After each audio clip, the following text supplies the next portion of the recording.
En radio tratamos al ciudadano como personas informadas y empoderadas. Somos La Clave, 92.9 FM. La información entretenida está en la 92.9. Ya está de vuelta Combinación Clave. 11 de la mañana con 36 minutos, sigues en Combinación Clave.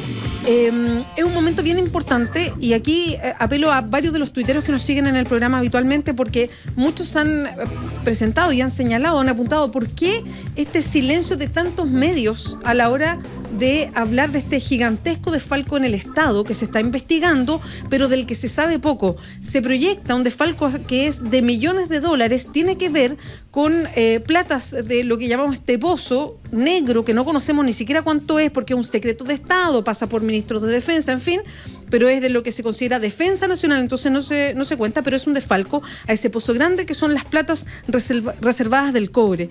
Estamos en el estudio con Mauricio Baibel, él es periodista, es el que ha llevado esta investigación, el Milico Gate, porque así lo bautizaron, en el Clinic específicamente, y damos todos los créditos al Clinic porque es el que ha llevado por capítulos este tema, con entrevistas largas, con mails, cartas, y el que ha develado lo que pasa. Lleva la guaripola en la investigación. Único, diría yo. Para ir a tono con la jerga, dices tú. Claro. Mauricio, ¿cómo estás? Muchas gracias por acompañarnos hoy día en Combinación Clave, pegarte el pique además de venir a vernos en el estudio. No, gracias a ustedes. Bueno, primero, ¿cómo te llegaron los antecedentes del Milico Gate? Es imposible decirlo. Perdón. Voy a aclarar. Yo entiendo que acá se respeta la fuente, obvio, no, pero te digo, más bien las circunstancias. Te alertan, te dan los antecedentes, tú dices, esto está bueno, empiezas a tirar la hebra, te costó mucho llegar a más. Bueno, la verdad es que nosotros en el año pasado, diciembre, febrero de este año, empezamos a tener la información de lo que estaba sucediendo con esta investigación en la justicia militar. Y en marzo publicamos un pequeño primer artículo sobre la defraudación con los fondos reservados del cobre. En ese momento teníamos información de que eran 103 millones de pesos solamente. A partir de eso empezaron a llegar muchas otras informaciones y nos dimos cuenta que estábamos hablando de millones de dólares, ¿no?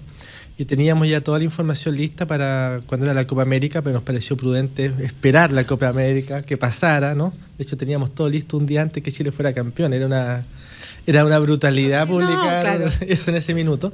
Así que una vez que pasó la Copa América lo publicamos, y básicamente para que se entienda esto, estamos hablando de que entre el año 2000 y 2015 el Estado chileno, los gobiernos de Chile destinaron 20.000 millones de dólares a compra de armas. ¿Eso qué significa en términos concretos? Porque una cifra que a uno le cuesta imaginarse, ¿no? En concreto significa que con esos montos se pudo financiar 30 hospitales, 1.000 colegios de excelencia, 300 centros deportivos comunales, construir las 34.000 casas que faltan para acabar con los campamentos en todo el país. Y aún así sobraría dinero. Esos fondos se gastan sin que ni siquiera los revise la Contraloría General de la República. Se gastan en el más absoluto oscurantismo. Eso, perdona Mauricio, solo para detenerte. Hablamos de 20.000 millones de dólares y es bueno que hayas hecho el ejercicio porque es tanta plata que uno casi no le entra en la cabeza. Tiene que ver con que los fondos reservados del cobre, y esto es súper importante, como son parte de la defensa nacional a la hora de la compra de armas, por eso no pasan por Contraloría, cuando todo el resto del aparato público pasa por Contraloría. Exactamente. Estos gastos no pasan por Contraloría, no los revisa nadie los supervisa, no hay ni siquiera un reglamento de cómo esto se gasta. ¿Ya? Entonces, bueno, estos gastos, como se gastaban en este oscurantismo determinados uniformados, hasta ahora hay solo 5 presos, se dieron cuenta que era posible desfalcarlos, ¿no? Y de esta gran cantidad de dinero, por lo menos hasta ahora se sabe que hay 10 millones de dólares que se perdieron en el casino, en caballos, en fiestas, propiedades. No sé, ese título que pusieron ustedes en el Clinic que decía 10 millones de dólares gastados en mujeres, caballos, fiestas y casinos. ¿Te acuerdas? Todo lo que conversamos acá en el estudio, porque es impactante. Ahora, Mauricio, uno puede entender, no aceptar, pero entender que no pase por Contraloría, por leyes de la República, pero esto no pasa por un ministerio. Lo que ocurre es que, a ver, la compra de armas, ya los fondos provienen del 10% de las ventas, no de las utilidades de Codelco. Y esto, los ministerios de Hacienda y Defensa firman un decreto secreto, que está prohibido incluso conocerlo, que lo que hace es que autoriza un monto de inversión. Le autoriza al ejército, a la marina o a la aviación a que inviertan, no sé, $300 millones en alguna línea de financiamiento, drones, tanques, aviones, en fin. Pero luego la operación de ese gasto es secreta. O sea, ni siquiera las facturas son enviadas al ministerio, digamos. No, claro, lo que pasa es que hay uno lo que pudiera decir, ok, perfecto, que sea secreto, pero que exista una unidad en la Contraloría General de la República que supervise ese gasto secreto. Y que opere en total en control de la información, digamos, que podría pasar. Correcto, ahora, porque piensa lo siguiente, hay un cabo, el cabo Juan Carlos Cruz, que está preso y al que no sé por qué le autorizaron construirse un gimnasio adentro del regimiento de telecomunicaciones. Pero, ¿verdad? sí, claro, se llevó las máquinas, no ha sido dado de baja, uno empieza a sospechar por qué se protege tanto un cabo, pero bueno. Este cabo se gastó él solo en el tragamoneda del Casino Monticello 2.400 millones de pesos en 6 años. Para que nuevamente entendamos qué es eso.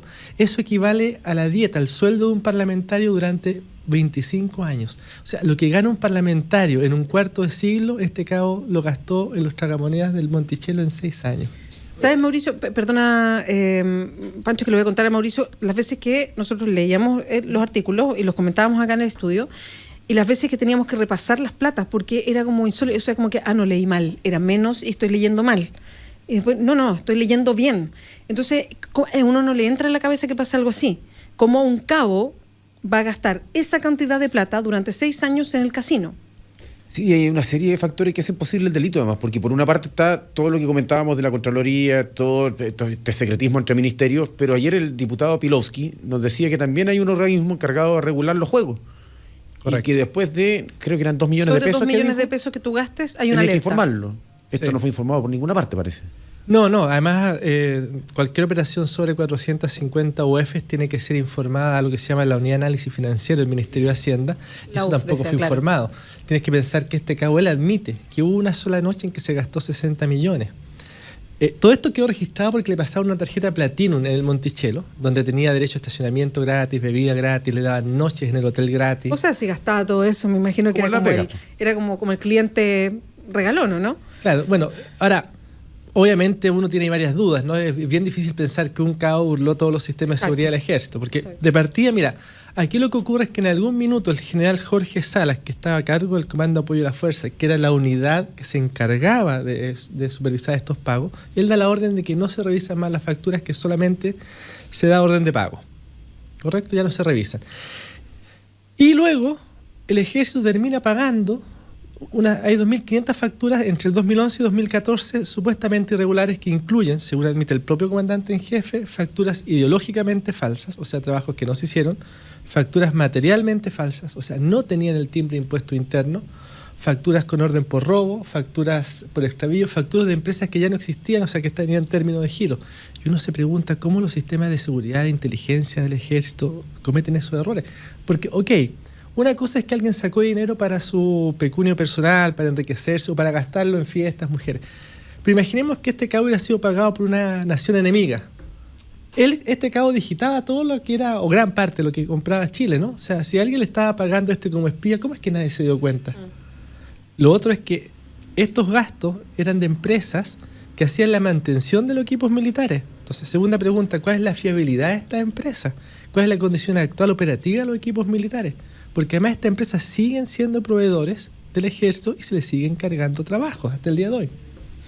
Mauricio, ¿cuál es la hipótesis de que se haya posibilitado que en 6 años un cabo gaste 2.400 millones de pesos en un casino, que en una noche se haya gastado 60 millones de pesos, que un general diga, ¿sabe que de ahora en adelante no vamos a revisar más las facturas? Que por otro lado estén las escuchas telefónicas, usted ha mostrado una conversación entre uno que es el tesorero con otro, diciéndole, oye, pero pucha, ¿para qué metiste el caos si lo hubiéramos solucionado todo entre nosotros? ¿Cuál es la teoría de lo que pasó al interior del ejército? ¿Cuánta gente más puede estar metida? Porque cuando uno habla de un desfalco que puede llegar a los 10 millones de dólares, como se proyecta, uno dice, aquí no hay metidas 5 personas, 2 personas, 3 personas. O sea, es imposible. ¿Qué es lo que ustedes piensan? Y te pregunto a ti, Mauricio, porque has estado en las entrevistas, has estado investigando, tienes el material, lo has ido poniendo. Cualquiera que quiera revisarlo está súper completo en The Clinic. ¿Cuál es la idea con que te queda? Mira, yo creo que lo central es la absoluta falta de control civil sobre la compra de armas. Creo que no hay ninguna revisión sobre cuál es nuestro nivel de gasto que tenemos que tener como país. Piensa que lo que se gastó en armas equivale a 2,5 veces la reforma tributaria entre el 2000 y el 2015. Entonces no hay ningún control político sobre cuál es el nivel de gasto. Ok, hay que comprar armas, pero ¿cuáles? Les pongo un ejemplo. Chile tiene 400 tanques Leopard, A1 y A2. De esos 400 hay 200 que están embalados. Entonces, ¿qué sentido tiene comprar los 400? Entonces, uno primero es...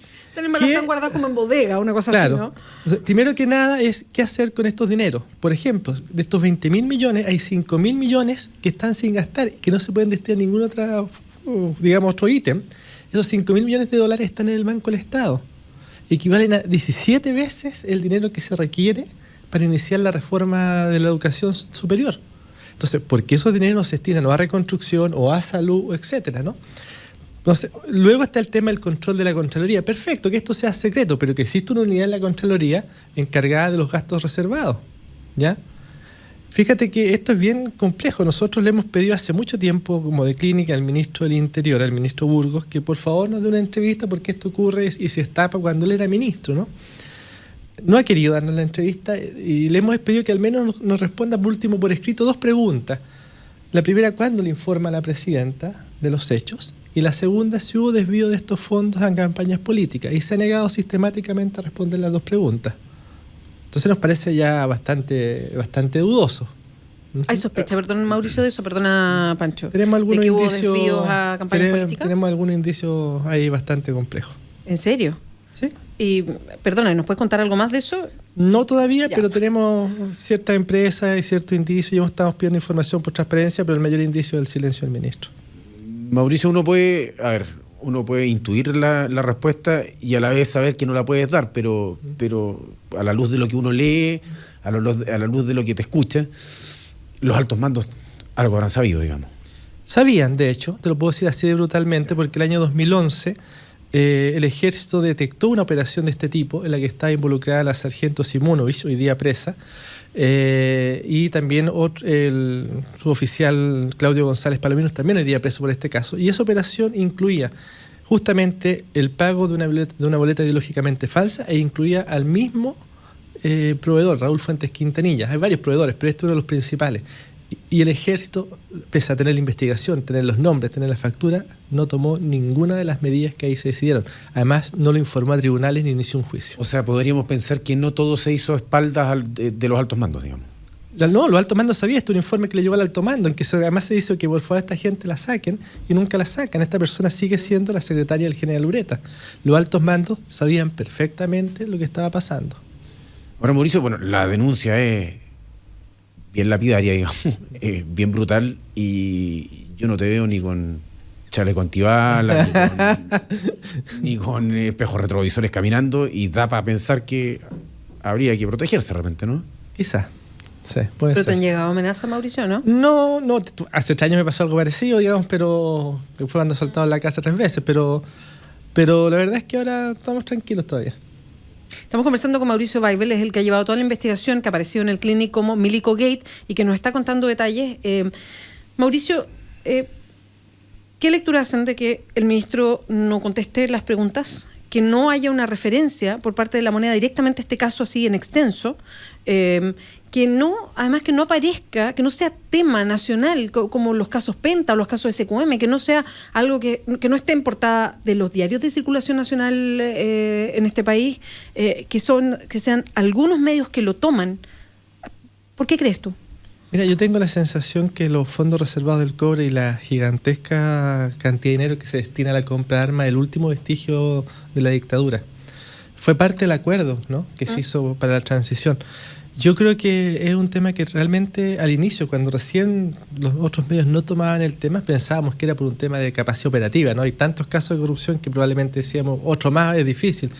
Pero hoy ya han pasado 3 meses y la verdad es que nos parece que es llamado un tema de político, ¿no? Yo creo que hay medios que no lo van a tomar, entiéndase el Mercurio, La Tercera, ellos no van a tomar estos temas. Creo que hoy día por fin está llegando a las radios y está empezando, yo sé que el Canal 7 y Canal 3 están empezando en sus programas de investigación, contacto y informe especial a tomar este tema. Y yo creo que esto va a empezar a andar de a poco, ¿no? Pero creo que es bien brutal el silencio de los medios, lo digo con cierta tristeza como periodista, y creo que es muy brutal el silencio de la clase política. Fíjate que es impresionante que hasta el día de hoy no haya una comisión investigadora, y yo creo que no la va a haber, ¿eh? Lo conversábamos con el diputado Pilos que ayer mismo, que es el presidente de la Comisión de Defensa, que tenía bastante claro lo que pasaba. Él no confiaba tanto en una comisión investigadora, pero le preguntamos, ¿no amerita esto una comisión investigadora? ¿O que la Comisión de Defensa se transforme en una comisión investigadora sobre este tema? Vamos a seguir indagando en eso, porque me parece que es muy fuerte que no haya un interés. Mauricio, ¿cómo ha sido la investigación? Y aquí yo me pierdo un poco. Está la justicia militar, entró el Consejo de Defensa del Estado. Correcto. ¿Cómo ha sido esta investigación del Consejo de Defensa del Estado? Porque uno podría decir, ya, confío en que por lo menos se va a meter el Consejo de Defensa del Estado, no solo la justicia militar, y se puede llegar a lo mejor al fondo de esto.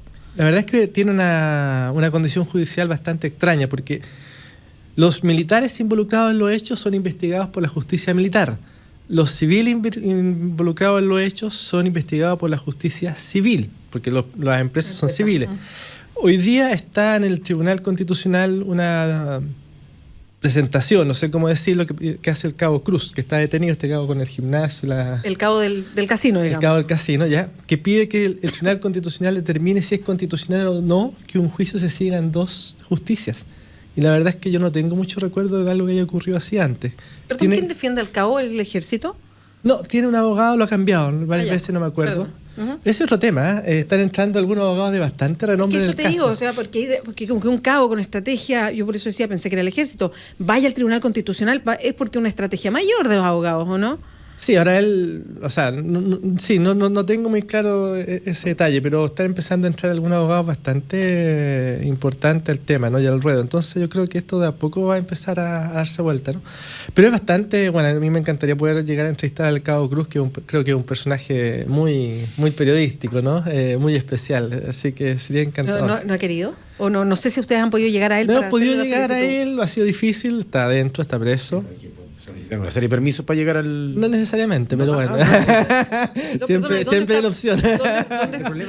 ¿Dónde está preso, no? Está acostumbrado a ver esos permisos para Tampoco. Ahora que hay tantas cosas ahora. Se me cayó el carro. Perdona, claro, estoy mal ahí. ¿Dónde está preso, Mauricio? Están todos en el regimiento de telecomunicaciones, porque lo que era antes el penal Cordillera, ¿no? Bueno, el cabo Cruz es un personaje, también la sargento Simonovich, que también está allí. Sí, que salió la entrevista, la nota de ella ahora ayer mismo, la vi. Sí, claro. Sí. Y está también el coronel Montero, está el suboficial Escobar, el suboficial González Palomino, están ahí. Y en fin, eso está varios suboficiales y pocos generales. Puro rango bajo, sí. Sí. ¿Tú crees que esto se va a llegar al fondo, Mauricio? ¿O se va a cortar por el hilo, ¿cómo se dice eso? ¿Por el hilo más delgado y al final van a terminar presos solo los suboficiales? Tengo la sensación que algunos de los detenidos van a hablar bastante más. Eso es mi sensación.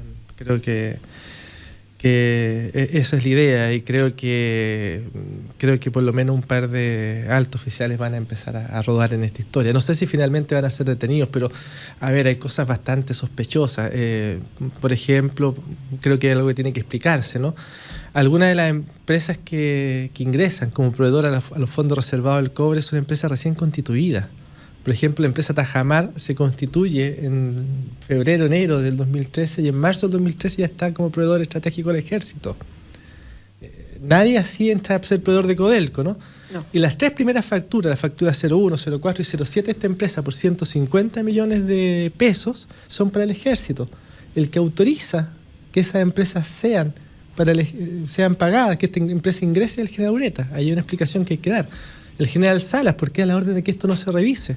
El mismo general Ureta, ¿por qué mantiene en el cargo a la sargento Simonovich si ella había estado involucrada en unos hechos del año 2011? Entonces, los mismos coroneles que estaban a cargo del Comando de Apoyo a las Fuerzas, que reconocen que nunca revisaron si las facturas eran con timbre o sin timbre de impuestos internos. Entonces creo que ahí hay un montón de cosas aún por responder, ¿no? Sí. Y parece como un comportamiento de gente que sabe que nunca lo van a fiscalizar. Claro, que imagínate, este cabo tenía junto con otro empleado civil del ejército, Danilo Alarcón, que también trabajaba en el CAF, tenían un estud, o sea, caballo en el club hípico, ¿no? De hecho, este civil, Danilo Alarcón, fue invitado al matrimonio de Arturo Vidal, ahí con la presidenta, con Heller. Estamos hablando de gente que ganaba 500.000 pesos y tenía caballo en el club hípico. Con lo caro que es mantener un caballo en el club hípico, digamos. Claro, entonces tú dices, ¿cómo los superiores no se daban cuenta? Sí, Que tenían claro. caballos, que tenían automotoras, que viajaban al extranjero, que hacían cirugías estéticas con 500.000 pesos, que era el sueldo. No da. Ahora uno entiende que a ver, en lo jurídico se depende mucho de si hablan, no hablan, de la celeridad que tenga la justicia militar para investigar los hechos. ¿En lo periodístico se puede llegar más al fondo que en lo jurídico?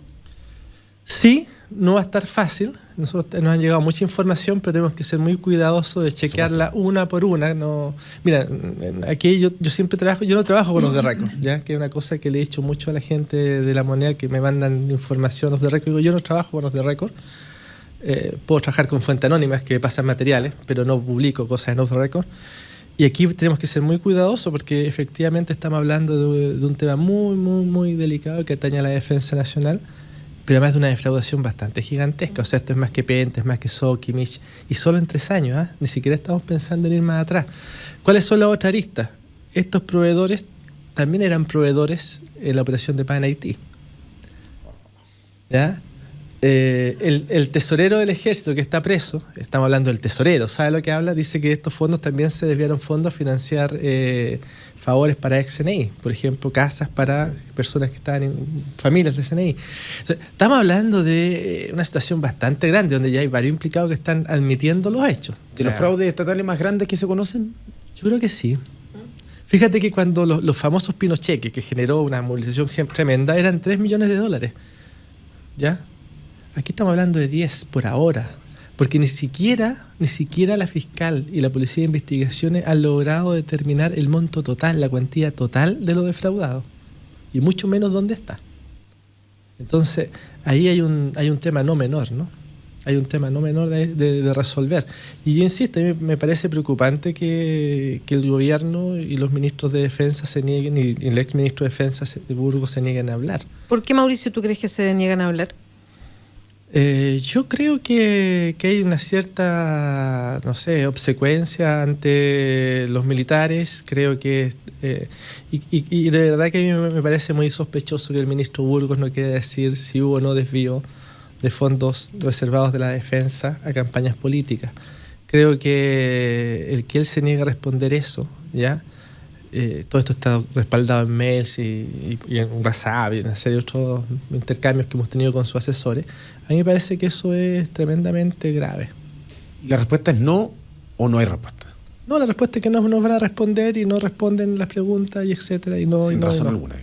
La razón es que no confían en nuestro criterio periodístico, pero bueno, cosa de ellos, ¿no? Nosotros le hemos dicho, bueno, si no confías en una entrevista cara a cara, por lo menos respóndeme por escrito estas 2 preguntas. Y se han negado sistemáticamente a responderla y nosotros vamos a empezar a poner eso en el tapete, ¿no? Ya llevamos 2 meses pidiéndole que nos nieguen, ¿ya?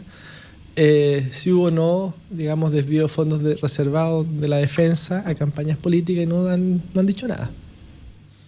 Mauricio, ¿vamos a esperar nuevos golpes del Clinic con el Mirico Gate? Yo espero que sí. Tenemos ahí varias cosas, pero estamos en un limbo ahí, sobre todo en este tema de los fondos políticos. No es tan fácil, pero estamos ahí, estamos bastante cerca. Así que eso. ¿Muchas presiones o no? A esta altura la gracia es que ya no me presiona, pues ya saben que soy caso perdido, entonces ya por lo menos no. Sí, no, pero llamó el ministro, llamó al de Clinic y eso personalmente. Y, Pato Fernández lo ha pescado cualquier cantidad. Bueno, hoy día también lo otro que está sucediendo, que también a mí me parece bastante grave, es que la justicia militar está investigando nuestras fuentes. Eso me parece bastante grave. O sea, hoy día, sí, yo creo que está al borde de la legalidad, bajo la excusa ya de que tienen que determinar que él filtró documentos. Esto es un poco como Snowden, ¿no? Citaron a Pablo Dirbon, a Pato Fernández, a Andrea Moleto, ya, a declarar. Yo imagino que después me van a pedir a mí declarar. Seguro. ¿No? Así que a mí me parece eso bastante grave, que estén investigando nuestras fuentes, la justicia militar. Creo que es algo muy propio de dictadura, no de estos tiempos. Es que la justicia militar se sigue comportando como en un Chile que uno piensa que está superado. Claro, de hecho la justicia militar tiene varias trabas. Una, por ejemplo, es que es la justicia antigua, el método antiguo, pero además es una justicia donde la víctima nunca puede declarar en el proceso, ¿no? La verdad, bueno, uno se podría extender sobre eso, pero creo que es un tema que a mí la verdad me llama mucho la atención. Y me llama la atención los silencios. Pues yo puedo entender el silencio de Burgos, pero también me cuesta entender el silencio de Gómez, por ejemplo. Pues no tiene que ver en esto. A mí hay algo que me hace mucho ruido, Mauricio, de lo que tú dijiste, y que es bien terrible darse cuenta, que es cómo todavía el poder civil se subyuga al poder militar. Todavía no cambiamos la justicia militar, pese a que ha sido una promesa, yo creo, de muchos de los gobiernos de la Concertación. ¿Para qué decir la ley reservada del cobre? O sea, ese es un proyecto de ley que lo impulsó el primer gobierno de la presidenta Bachelet, hasta ahí quedó. Después lo retomó el gobierno Piñera, lo relanzó y hasta ahí quedó también. Está todavía, porque ha pasado ciertas etapas por el Congreso, pero todavía está ahí. Y es algo que quedó amarrado desde la dictadura y todavía no se puede cambiar. Piensa lo siguiente, de aquí hasta el año 2020, los aportes Codelco a la compra de armas van a ser al menos el doble de los aportes Codelco al gasto público.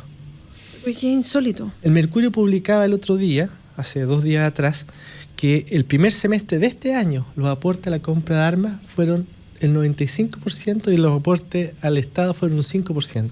Sobre la venta, no sobre la ganancia. Exacto. Tiene lógica. Tiene lógica, o sea, y los próximos años el cobre va a seguir deprimido, pero las ventas van a seguir altas, claro. Entonces, en fin, ahí se va a producir ese desfase que es bastante, que requiere ser conversado, yo creo, como sociedad.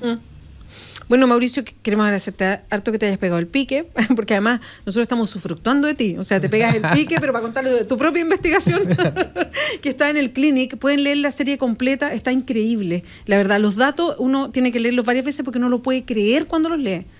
De hecho, te cuento una anécdota, ¿no? Dale. Cuando estábamos haciendo el reportaje con el Cabo Cruz, ya era tarde y yo estaba cansado, entonces yo veía esta cifra de los 2.400 millones gastados en el casino y no lo creía, ¿no? Entonces me paré, me tomé un café, la volví a mirar, llamé a un colega, le dije, Claudio, esta cifra está bien, ¿no?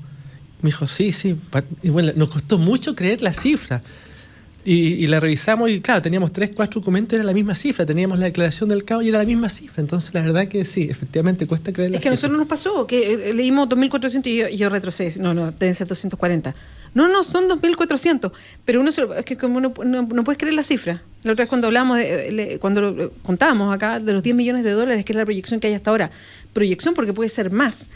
No, Solo un no casino podía son creer, 3.200.000 dólares aproximadamente. Claro, solo casino. Eso De sin uno. contar mujeres, copetes, fiestas. Y uno. Sí. Y todo lo que vino después. Todo lo que uno se puede imaginar. Increíble. Mauricio Weibel es periodista, está llevando toda esta investigación del Milico Gate que está en el Clinic. Si ustedes quieren revisarla, está muy completa y es bien impactante, pero además a uno le provoca mucha rabia que esto esté pasando, sobre todo en un país donde el foco hoy día son las desigualdades, donde el foco hoy día está en la gente que no tiene acceso a la salud, que no tiene acceso a la educación, que no tiene acceso a pensiones. Lo conversamos todos los días y vemos que esto es lo que se está gastando en otras partes, que no tiene ningún tipo de fiscalización. De verdad que da mucha rabia, mucha indignación, y por eso uno esperaría una reacción rápida, ruda, fuerte de parte de la autoridad, que hasta el momento, silencio. A modo de detalle, el médico Cruz combatió la desigualdad al interior del ejército. Se fue con más plata que ninguno. Sí, exactamente. Bueno, hay que comprobarlo todavía. Mauricio, muchas gracias y bueno, que te ayudamos con el vuelito para que esto siga, ¿no? Sí, estamos bien encaminados. Bueno, muchas gracias, felicitaciones además. Chao, gracias a ustedes. 12:04, estamos casi terminando el programa, Pancho. Casi terminando el programa para los futboleros, un datito, 2 datitos. Dale. Dentro de los 23 mejores futbolistas del mundo de la temporada anterior, Alexis Sánchez y Arturo Vidal. Y el segundo datito es que hoy día juegan uno contra otro por la Champions y lo pueden ver en el cable abierto. El que tenga cable lo puede ver en el cable. Y si no, su paginita de internet nunca falla. Yo tengo los datos, pero es ilegal darlo, así que mejor. Pero todos los conocen. Pero el que sabe. El que busca fútbol lo encuentra. Aparece un árbitro con una tarjeta roja. ¿A qué hora preguntan? Y es una roja bien directa, así, sin pasar por doble amarilla, para que sepan. Y el partido a las 3:45 de la tarde. Vale, anotado. Pancho, nos debes algo. Esto es lo que me está. Esta era la indirecta. Esa era la indirecta. Sí, soy tonto, me tenés que decir yo antes. te dije la indirecta, Directo, tú tomas el nomás. fútbol. Oye, siempre. Casa No, era el aviso. Dele nomás. Ya les cuento que Casa Mía es más que una residencia de adultos mayores, es un lugar para vivir plenamente la vida. Departamentos de 3 tamaños con enfermera y médico residente, plena independencia para vivir los años dorados. Actividades semanales como taller de pintura, coro, bingos y más. Está en Normandía 1882 en la comuna de Providencia. El teléfono es el 22-343-0006 y la página web que está en nuestro streaming a esta hora de la tarde, residenciacasamia.cl. Nos vamos. Hola. Muchas gracias por acompañarnos. Hasta mañana. Chao. Chao, Mauricio. Chao. Residencia Premium Casa Mía, donde los adultos mayores disfrutan de su independencia en departamentos a su medida. Presentó Combinación Clave.